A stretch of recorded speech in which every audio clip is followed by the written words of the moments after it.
When children grow up in an environment that is either called dysfunctional, unsafe, traumatic, in order to survive, they develop styles of relating that have been kind of put into different possible roles.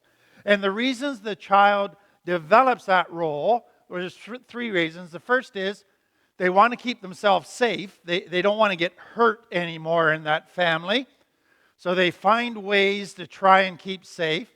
Secondly, they can see their family is struggling, their family's in a lot of pain, and they think maybe this role will help improve things in the family.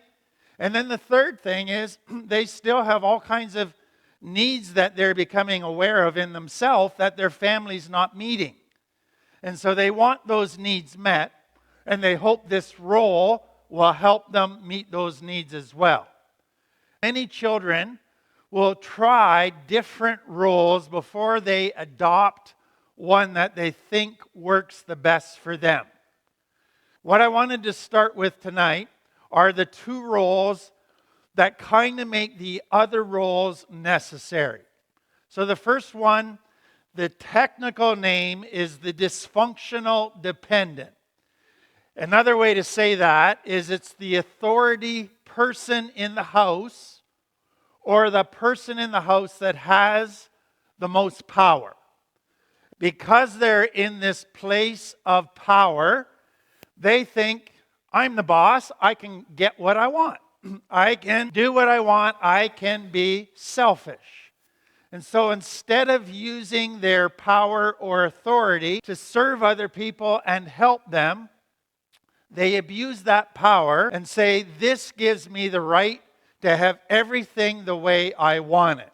That causes pain for everybody else. And so the children and others in the family, they develop a role to adjust themselves to that person so that that person doesn't hurt them, and so that they try to help the family and get their needs met. So all of the other roles are adaptations to this one person in the family. So what happens then is this person says, I'm going to make my needs more important than everybody else's. So my needs are paramount. But then what they find is that the needs of everybody else kind of get in the way of them having what they want. And so they start to see others as a bit of a burden or a nuisance or a pain because they want to be selfish. They don't want to care for the other needs in the family.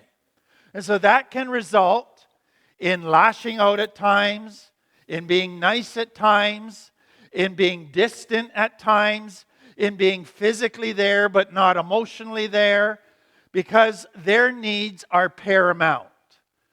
Now that has different, what they call walls of defense. And so you'll relate to the authority in your house, so it could be mom or dad, or in some families it becomes one of the children. And they basically run the family, and everybody adapts to them. But the walls of defense is that person can be a very angry person, and everybody's afraid of their anger. A very aggressive, in-your-face, calling you names, all kinds of things. That is very scary. Or it can be a military general. Here's rule after rule. It's my way or the highway. There's no bend. There's no give. You have to think the way I think. I don't care what you think. I don't care where you're coming from.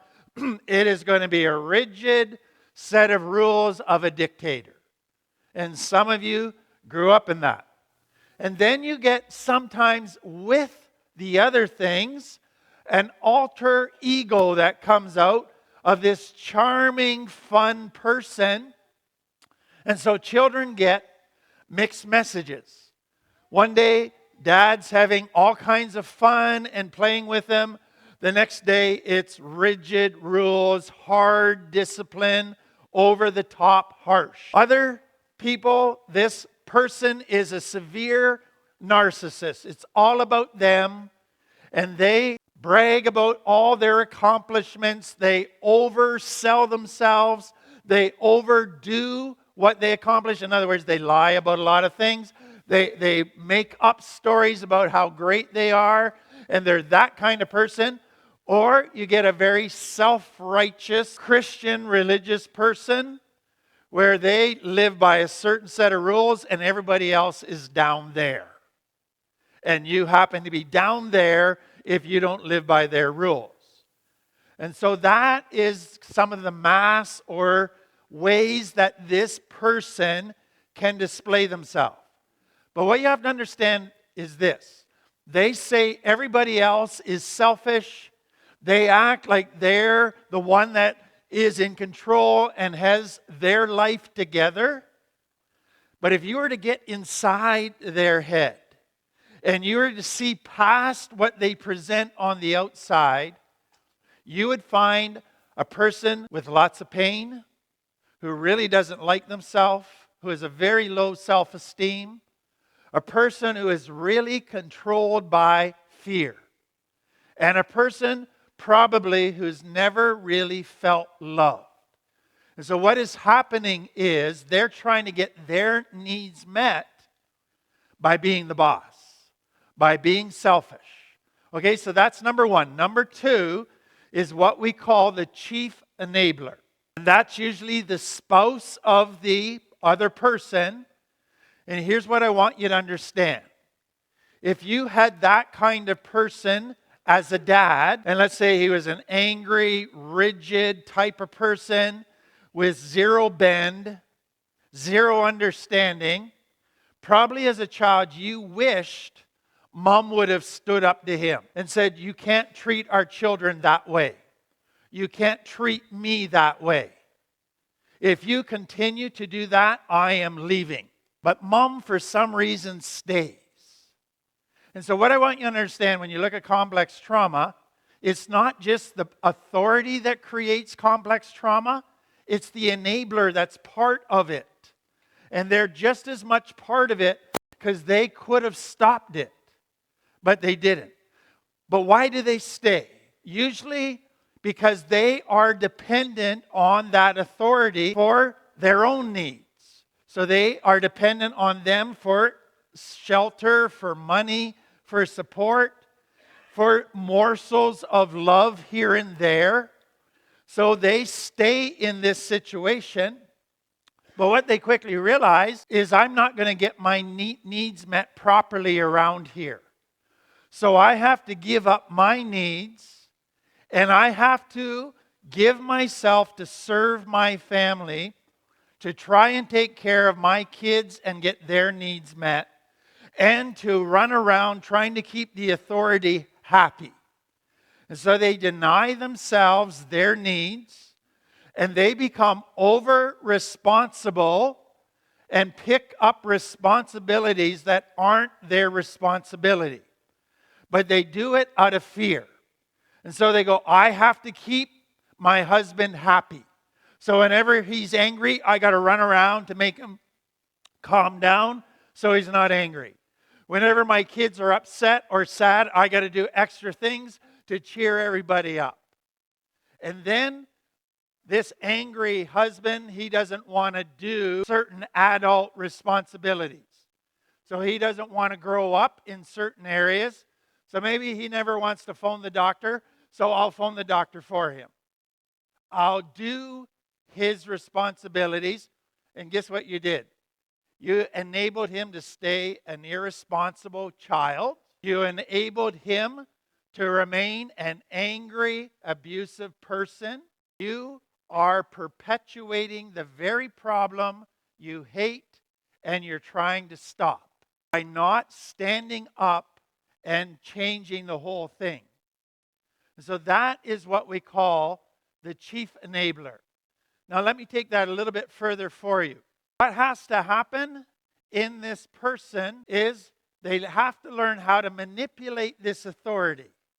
So I'm going to give in to them and take care of them, but I have to learn how to work them so they do what I want on occasion. So they begin to do that. And then many of them sink into self-pity, feeling like a victim, a martyr. And they can get attention from that. And they can tell their friends, you don't know how hard it is for me at home. It is so difficult. And everybody goes, oh, you poor soul. And they go, oh, I love this. And they can kind of like this martyr status. So what is going on inside of this person? In order to be this chief enabler, they have to be super responsible. They have to blame themselves for a lot of the problems caused by the authority, because they don't want to address the authority. So they believe the authority when he says it's your fault that the kids are so unhappy, and they get down on themselves. So they got to live in a certain amount of denial about the damage that the authority is doing, because they don't want to face that. And so they deny, they blame themselves, they learn to manipulate. Everything becomes very serious for them, and that is their world. But inside, they are full of fear. They feel unloved. They are just panicking in all kinds of areas. It is a lot of pain, a lot of hurt, a lot of unmet needs. What is happening by their example to the children?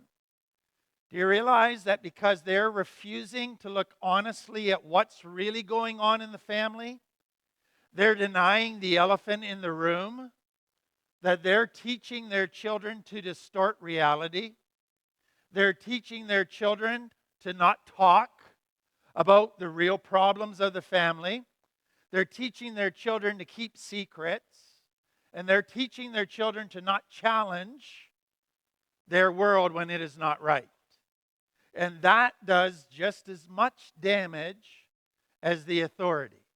So those are the two main things that lead to the children having to adopt all these different roles in order to survive.